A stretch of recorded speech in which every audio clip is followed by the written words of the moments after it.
Deus abençoe, irmãos. Estamos aqui para mais um programa, Jovens Destemidos, continuando aqui a série de Daniel. E os irmãos veem, para nós conseguirmos criar um cenário sobre Daniel capítulo 3, nós tivemos que voltar lá no princípio da Babilônia, lá em Gênesis capítulo 11. Bom, hoje eu quero mostrar um pouco mais para os irmãos sobre essa conquista, até alcançar essa nova ordem mundial. Então, nós verificamos no último programa que Nimrod fez uma proeza. Ele mudou o mundo de uma ordem onde cada nação tinha sua própria língua para uma ordem global, onde o povo era um e o seu discurso era só um. Sua fala, o seu idioma era todo unificado. E eu estava dizendo também no programa passado que antes da Segunda Guerra Mundial você tinha sim os comércios entre os países, mas você não tinha essa visão como é hoje de um mundo globalizado, onde você tem uma Organização Mundial de Saúde, onde você tem uma ONU, Organização das Nações Unidas, onde você tem uma OTAN. Hoje nós temos unificação de várias partes do planeta, unificações militares, unificações econômicas. O mundo é dividido em blocos econômicos, onde os países se comprometem a comercializar entre si, a manter uma estabilidade comercial um com o outro, através de importação, exportações. Nós vemos que todo esse cenário foi um cenário um pouco antes da introdução desse super-homem Nimrod, que é um tipo do super-homem de Satanás, que vai vir sobre a Terra. Então nós vemos que lá em Gênesis 11, o profeta fala na mensagem do primeiro selo que o diabo ele trabalha numa trindade: anticristo, falso profeta e besta. Sendo o anticristo um espírito, o falso profeta a encarnação parcial de Satanás no Papa, e depois nós temos a plenitude de Satanás encarnada naquele homem que é chamado de a besta. Então nós temos essa trindade. Lá em Gênesis nós vemos uma sombra disso, porque o profeta diz que a semente da serpente passou pela arca, mas não passou em forma a carne da semente da serpente. O que passou foi o espírito, que passou através de Cão. Por isso que Cão manifestou o mesmo atributo da serpente, depois ali no mundo lavado, no mundo limpo pelo dilúvio. Então nós temos ali o adultério, como vocês conhecem, o descobrir da nudez de seu pai. Então, nós vemos o mesmo espírito. E daquela linhagem de Cão, aquele espírito veio e trouxe a falsa religião. Vocês lembram que o mesmo Satanás, da linhagem da serpente, que trouxe o adultério ali no Jardim do Éden, foi o mesmo que veio através de Caim e trouxe a falsa religião? Lembram-se disso? O quadro se repete mais uma vez. O mesmo que cometeu aquele adultério, que foi Cão, da sua linhagem veio um homem chamado Cuxi, que foi o pai de Nimrod, e o profeta Irmão Branham diz que ele introduziu a idolatria. Devido ao nosso tempo, nós não vamos ter tempo aqui para ler, mas eu vou deixar para você. Nosso programa ele é bem curto, mas você pode estudar ele, você pode meditar dentro do que nós estamos falando e ampliar muito a sua visão dentro desse assunto. Nós tentamos simplificar e trazer o mais breve possível para não ocupar tanto do seu tempo, mas você captar a visão. Bom, você vai encontrar ali nas 7 eras da igreja, na era de Pérgamo, onde o profeta vai falar sobre Cuxi e como foi ele que começou a trazer a idolatria sobre a terra, o pai de Nimrod. E essa idolatria sendo trazida sobre a terra é o cavalgar do cavalo branco, porque esse é o princípio da conquista. Observe que nós estamos falando aqui sobre uma conquista que vai resultar na Torre de Babel. No começo da Bíblia, no meio da Bíblia vai resultar na imagem de ouro. E no final da Bíblia vai resultar na imagem da besta. Mas o padrão de conquista é o mesmo. A estratégia é a mesma. Por isso que os 7 selos abertos para nós, ele desmascara o plano do inimigo. E o que é vencer? Não é reconhecer o inimigo em cada uma de suas armadilhas? Então, quando nós vemos a situação do mundo, a estratégia, a que ponto está, onde o diabo está trabalhando, nós podemos ver quão próximo está da nossa saída. Nós podemos saber que horas são pelas profecias, né? Então, irmãos, nós vemos que, eu estava dizendo, há um intervalo entre Gênesis 10, 32 e Gênesis 11, versículo 1, onde a terra é unificada. Esse intervalo são os 4 cavaleiros, é o processo de conquista. Começou com Cush, através da idolatria, de Cush veio para Nimrod, e Nimrod já foi coroado. Então observa o cavalo branco ali, né? Ele começa com seu arco. Por que ele tem um arco na sua mão? Porque ele está saindo para uma conquista. Ele é um conquistador. Lembra o que significa Nicolaitas? Conquistar os leigos? Ele está saindo para uma conquista. E a única arma que ele pode ter contra você é a sua ignorância da palavra. Por isso que é conquistar leigos. Leigos em quê? Não leigos no conhecimento desse mundo. Leigos no conhecimento da palavra. Jesus disse para os fariseus daquele tempo: vocês conseguem discernir o tempo e dizer, olha, o tempo vai chover porque está escuro, o céu está assim, mas não conseguem discernir o sinal dos tempos, o maior sinal, que era Deus em carne humana, Emmanuel. Então, observa a importância de termos a palavra para não sermos enganados. Agora, começou com a falsa religião, idolatria, e depois veio para a guerra, conquista política. Nimrod sabia que ele não ia conseguir completar sua visão de trazer um controle mundial só através da religião. Era necessário que ele também controlasse o mundo politicamente. Então ele introduz a sua idolatria, porque eles saíram da arca falando uma só língua, um só idioma, um só Deus, uma só religião. Mas então o pai de Nimrod, ele introduz a religião politeísta. Vários deuses. E aí ele começa a causar divisão, diz o irmão Brana, começa a causar dissensão. E ali Nimrod vem em cena, e Nimrod vem com uma outra visão de mundo. Uma visão de mundo unificado, onde ele fosse o cabeça de todas as coisas, e ele começa a se fortalecer, começa a se tornar poderoso. Primeiro através da sua influência religiosa, depois ele vem para a política, e ele começa a edificar cidades e conquistar cidades. O Mombrana fala que ele foi o primeiro a fazer guerra, começou a sujeitar cidades. E a guerra era com um objetivo. A guerra era para se tornar mais forte. E a maneira de se tornar mais forte era controlar algumas partes estratégicas de recursos, para que ele conseguisse fortalecer seu poder bélico, fortalecer seu poder econômico. Não era só atacar sem sentido. Não. Ele estava conquistando a terra, buscando locais estratégicos onde tinha alguns valores de riquezas, de recursos, para fortalecer seu império. E ele foi se fortificando, até que ele conseguiu conquistar o mundo inteiro. O mundo inteiro se curvou aos seus pés.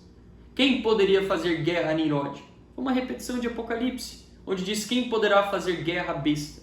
Chega um momento que a besta está tão poderosa, que as outras nações que não foram conquistadas de forma direta, elas se rendem, porque reconhecem que não tem força militar, não tem força econômica suficiente para sobreviver fora do sistema da besta.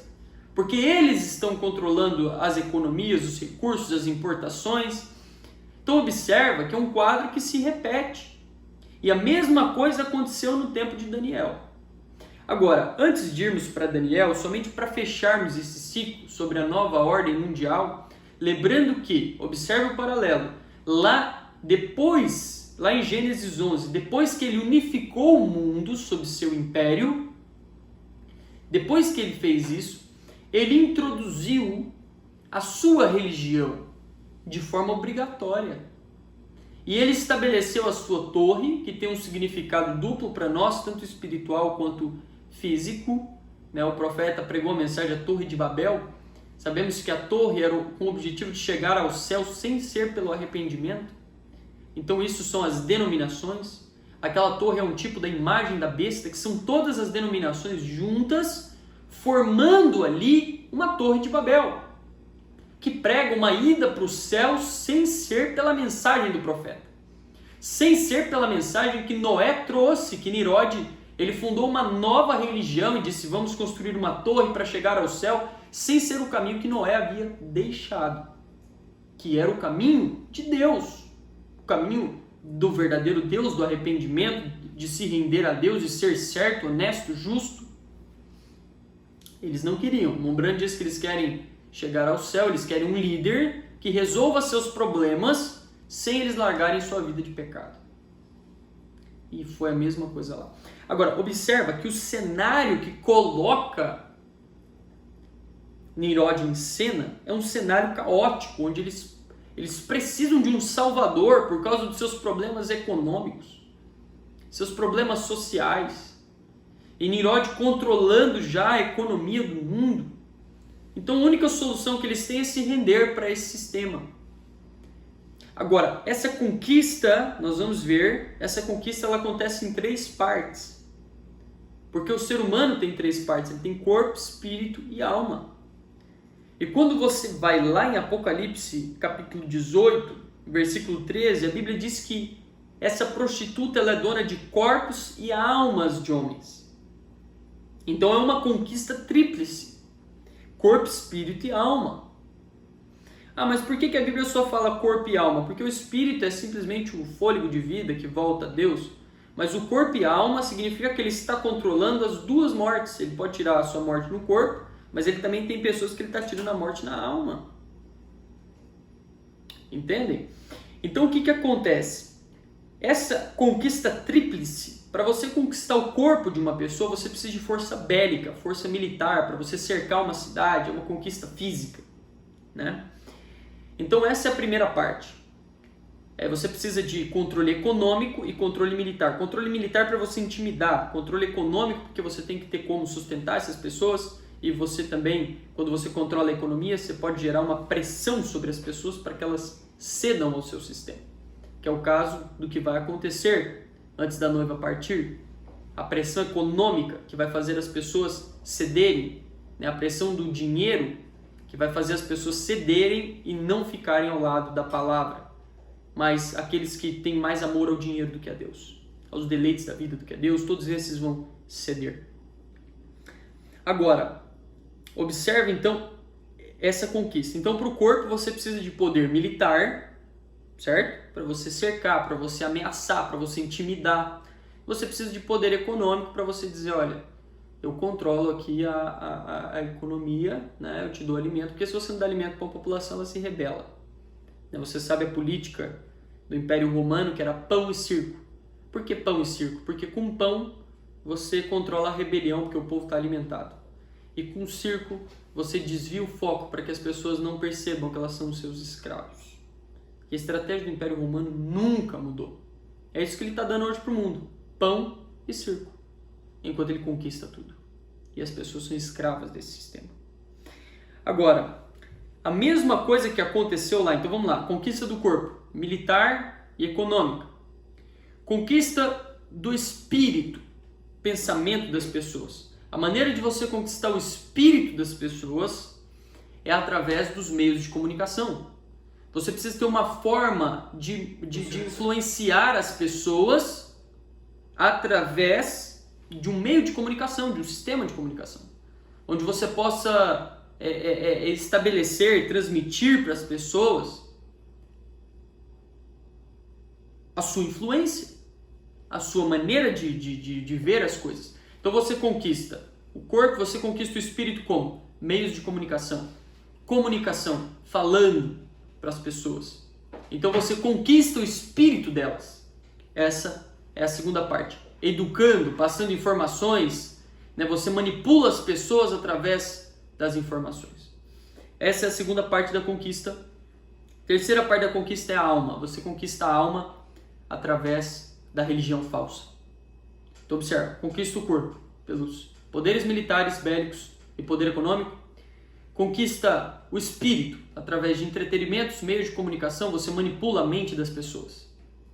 Você mantém a mente delas cativas. Você sabe que nós estamos na batalha pela mente na nossa era, onde quem controla a sua atenção controla a sua vida.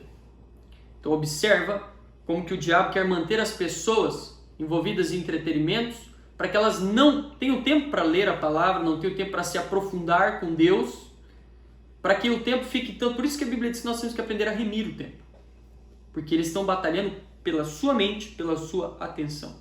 Em terceiro lugar, a religião falsa, que é o que mata a alma da pessoa. Então essa conquista é em 3 partes.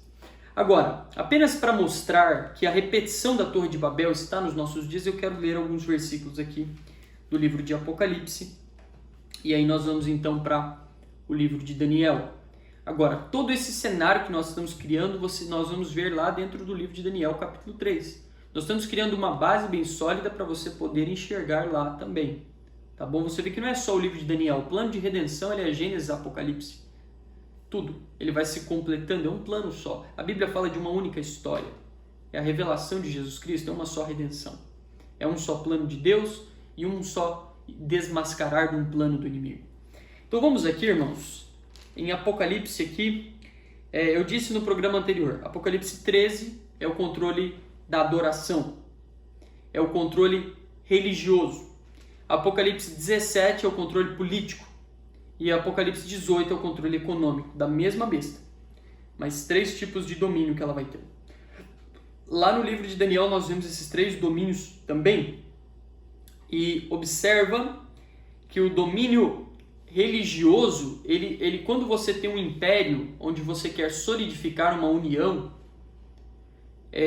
a questão de uma religião ou de um entender, uma unificação entre as religiões é uma necessidade do reino.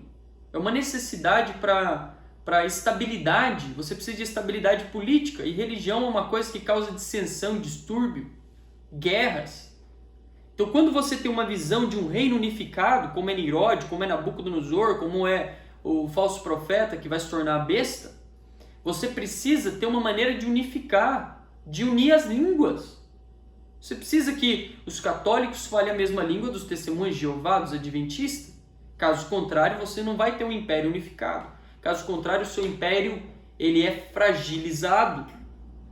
Então, aos olhos da besta, é uma necessidade de estabelecer essa união política, econômica e religiosa.